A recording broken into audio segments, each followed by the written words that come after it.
you know what time it is. Unboxing and first look time. And during this series is where we unbox and take a first look at a new Airsoft replica that shows up at my house, whether it be something I picked up on the Hop-A-Bet, something that I picked up brand new, or something a company sent me to see if I wanted to test and share it on its review. And in this case, this is from a company that I've become very fond of recently and has become very prevalent on the Airsoft market for making the best Tokyo Marui MWS clone out there, the Noveski N4. And if that didn't give it away, well, it's Double Eagle. I was speaking to Double Eagle on Instagram, and I saw them post a picture of this replica, and I told them it looks awesome, and I would love to check it out. And they were kind enough to be like, absolutely, we'd love to have you check it out. We're sending it out. And this is the unboxing and first look, and we'll get into the full review where I showcase every single thing this thing has to offer, but I just like to unbox it on our channel to start. And when I first got the box, I did cut it open just because I wanted to make sure that everything was okay, because I think that Customs went through it, because you could see all the like a new tape on top of the old tape. So I think that's from Customs. I also think Customs put this sticker on it, just something to be aware of as we open it. So hopefully Customs didn't diddle with it too much. Let's pop this guy open.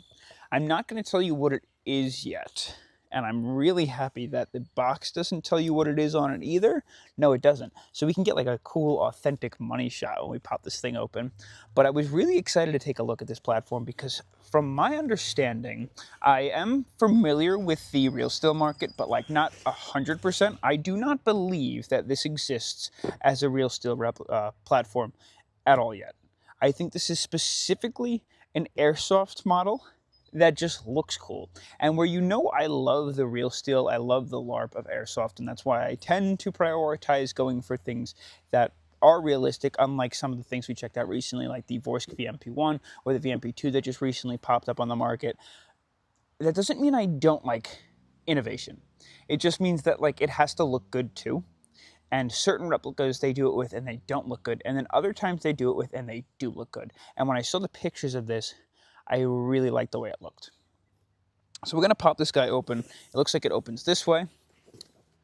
And it does look like Customs broke into the box.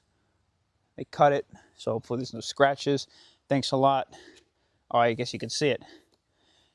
The Lupus. This is the DWS Lupus. Let's pop it open. If you don't know what that is, you're going to see it in just a second.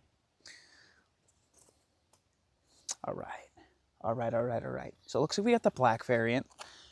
I actually think I preferred the look of the desert tan variant, but I'm not upset we have the black variant.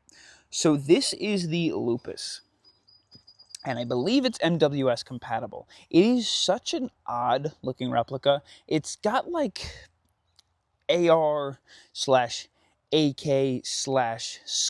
vibes, if that makes sense, and I'm going to explain that in just a second. We'll pop out all of the parts and throw the box aside. And why don't I just... I gotta get rid of the orange. Cool. All the orange is gone. I think we're going to have to leave the tip on because I don't have a muzzle for it, and it doesn't look like they sent me a replacement muzzle. But something really cool is they did just go for the grub screw, which is nice. I don't know if this is glued on or not, but like that's all you have to do. So any of those companies that like pin these in, like, you don't have to do that here. You really don't. Anyways, the Lupus. So at first touch, very light. Extremely light. It's just, it weighs so little. And a lot of that has to do with some of the construction, like the stock is this skeletonized small stock, which is really attractive. And you could see just like by the looks of it, where it kind of has like that like AR style control system, but then it's also got like the opposite side AK style charging, but in the position of a SCAR. It's just so unique. And I believe these are the standard DMAGs from the Noveski N4. I could be wrong, but if they are, this might also just be MWS compatible. And we're going to obviously check that out in the full review video. I just wanted to take a look at this thing on camera. So it looks like we have a rubberized stock. Wow. Actually, wow. That's a really nice stock. That rubber is actually cushiony. It feels comfortable. It's got like a nice grip and texture to it. You got some sling points here, and then I guess a spot that you can loop a hook through. Does this pry up? It does, it pries up. So the stock is foldable. Seems to want to lock in like a 90-degree position, which is a little bit odd, but it folds off to the side. When it does fold off to the side, the only part that locks it in place is the latching mechanism in the back of the stock. It's got a little movement to it though, which isn't great, but it's not going to tear up your replica because of how fat the pad is. It doesn't actually touch the replica at any point. It doesn't get in the way of any of your bells and whistles. I'll go ahead and extend this back out. Stock could use some wearing in. Come on. There we go. Super attractive grip. Extremely comfortable, and it looks almost more modernized, kind of similar to a lot of the grips that you see nowadays. It's got this really interesting paneling on the back. It's like staircased. It's rubber. It feels good and comfortable in the hands. I actually really like that grip a lot. I have something super similar to this on the CGS. Here's your fire selector switch, which is not ambidextrous, which is totally fine. Locks in place with a little bit of movement. I got tape, orange tape under my fingernails. And then, as you'd expect, you can't go into safe without charging it. Oh, that's so interesting. It's a very springy noise in there. You hear that? You can hear it both when you go and charge it. It twangs for a second. Then when you release the charging handle, it twangs as well. I don't know where that springing sound is coming from. Throw it in safe. Check out the trigger. Very N4-esque. Mag release is only index button. You can't do anything over on the opposing side, and your bolt catch and release is on this side. See that? Now, I do believe the charging handle does not reciprocate when you fire it, but we'll have to test that out. It looks like that comes forward, and it'll stay forward, and the bolt still stays back. Overall construction, it's entirely made of metal. I don't know what kind of metal. Little movement between the upper and lower receiver. Ton of rail space on the top. The gas block, it says 300 on the front. Where is the hop-up? Does that have something to do with the hop-up?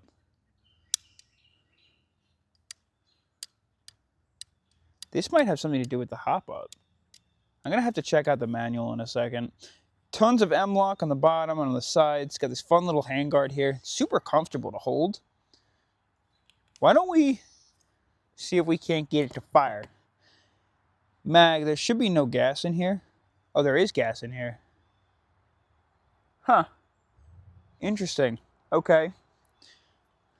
Let's see if it'll fire. That sits in nice and snug. Bolt holds open. See if that charging handle reciprocates. Nope, it does not. So that's cool. So you can hold this and put things in the way, and it won't. You don't have to worry about that charging handle reciprocating until you're going to wind up firing it. But it does stay totally out of the way. And it locks open.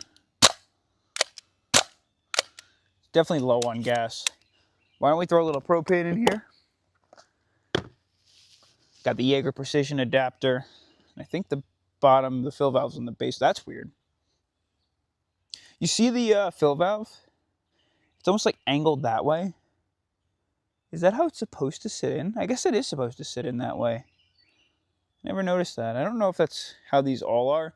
Mine didn't come with the D-mags. I think it came with the P-mags, my Noveski N4 that we checked out on this channel. So that might be why I didn't notice that. This might be pretty consistent with their mags. Oh. He didn't like that very much. There we go. That's fine. Cool. Throw that back in. Throw it in auto. Very fast reciprocation. For a non-full travel bolt, because it's got no tube stock on here, so I don't think it's full travel. Still got a decent bit of recoil to it. Is that a steel bolt by chance? Pop this open. I have a magnet that we can check out. See if any steel parts. It is a steel bolt. Holy. That's why it's got so much recoil to it. All the other parts are aluminum. Obviously, screws and whatnot are going to be steel. Your charging handle's made of steel. How about the base? Base of the charging handle's made of steel. Trigger steel. Following a lot of the N4 benefits. See if this will load. Got the speed loader. And make sure it fires and feeds.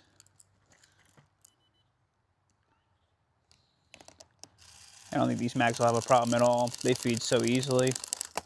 Cool. Let's make sure it fires.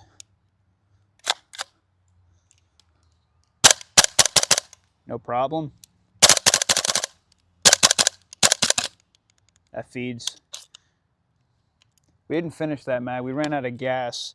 I think there's just atmosphere in there from travel. I don't know if I think there was gas in it already, but sometimes it takes a little while. You got to fill it, unfill it. Why did it do that? Maybe it just doesn't like this adapter? I don't know. Might just be the adapter, which is totally fine. I could just use a regular green gas mag for testing.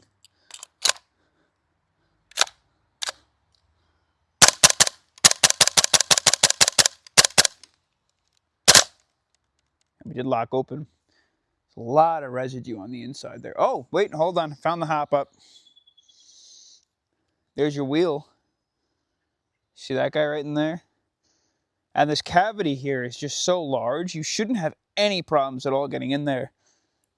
Oh, it clicks. That's phenomenal. That's a really easy to access hop-up unit. Really cool. Really cool. Yeah, and you can also drop the bolt by charging it like that. Oh, I love that. I love that. I think one of the things that I personally find so boring about like general AR platforms is just the fire controls are just so simple and they're so common and there's a reason. It's so good. But sometimes stuff like this or like a reach over is just the goofy fun that I'm looking for. We'll take a quick look, pop it open really fast. I want to see if it is in fact running on the MWS platform and what compatibility it might have. Let's pop that pin out. It is. That is the MWS roller design. Really cool. I would imagine that this lower is nearly completely compatible with their Noveski N4. Like I said, we'll have to take a look at that. I'll have to clean this open, clean this up. Also, they have a huge rubber pad here, which is going to help like buffer the recoil. So it shouldn't wear down the back of the lower receiver very fast. All of your hammer parts, or I guess hammer in quotations parts, are steel. There's the Z plate. This is what catches on your bolt. Steel. Bolt catch and releaser steel. Valve knocker steel. Very large majority of these parts are made of steel. We'll see how this comes down. I'm gonna have to pull this all the way out. I should be able to just pull out this pin by hand. The front pin's always a little bit tighter. Maybe I'll grab something to pop that out here. Let's see. Grab this and this, and we'll just punch that to the side. Now, the connection between the top and the bottom of the receiver aren't as stable as the N4 is, but one thing that they do with these to make it increase stability is they have these little nubs on here, and those nubs help keep pressure and fill the void or the gap between the upper and lower receiver, and it clamps down between those, and it kind of just helps stabilize it a little bit more.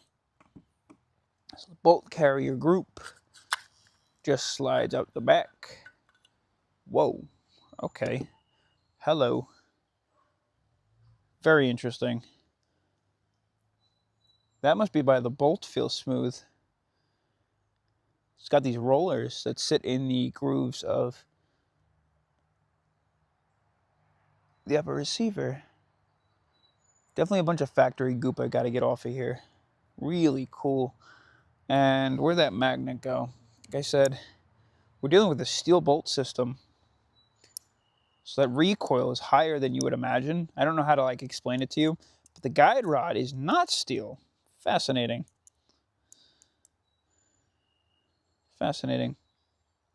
It's got the nozzle design that you would expect with the spring to help cushion the blow and increase the seal. And that is under spring tension. And there's your hop-up unit that I was talking about before. I don't know how easy that's going to be to get into. Really interesting. You can see those rollers going on the side there. Super cool. All right, so the Lupus. I just love the way this thing looks over like a standard AR. This is a really, really, really awesome idea that Double Eagle's doing. And basically, the way that I see it, how do we get this in? What am I missing? Oh, the pin's not out. Duh. There we go. Okay, so basically what I'm seeing here from the idea of the Lupus, and if you don't personally prefer the design here, still, there's a reason you should appreciate it. And the reason is, even though I like the way that it looks, is they're taking different models or different platforms that aren't just the standard AR, and they're keeping the well-functioning and time again proven design of the MWS system. And they're using different models externally so that you still get the enjoyment of different replicas, but the benefit of the MWS. And I think that is a huge, huge plus. Huge plus. I can't wait to test this thing out on film. I know these are pretty new on the market still, so I can't imagine a lot of people have them. If you do have them, or if you noticed anything during the video so far, please let me know. But until then, until the full review video, thank you so much, Double Eagle. I'm excited for our brand newfound partnership, and I cannot wait to test this thing out on film. Again, it will be my honest opinion, but I want to let you know that I'm not just glazing this. I liked this enough that I reached out to them and told them I wanted to check it out. This was my doing. So I'm really excited about this. I'll catch you guys in the next one. Until the next adventure. Peace.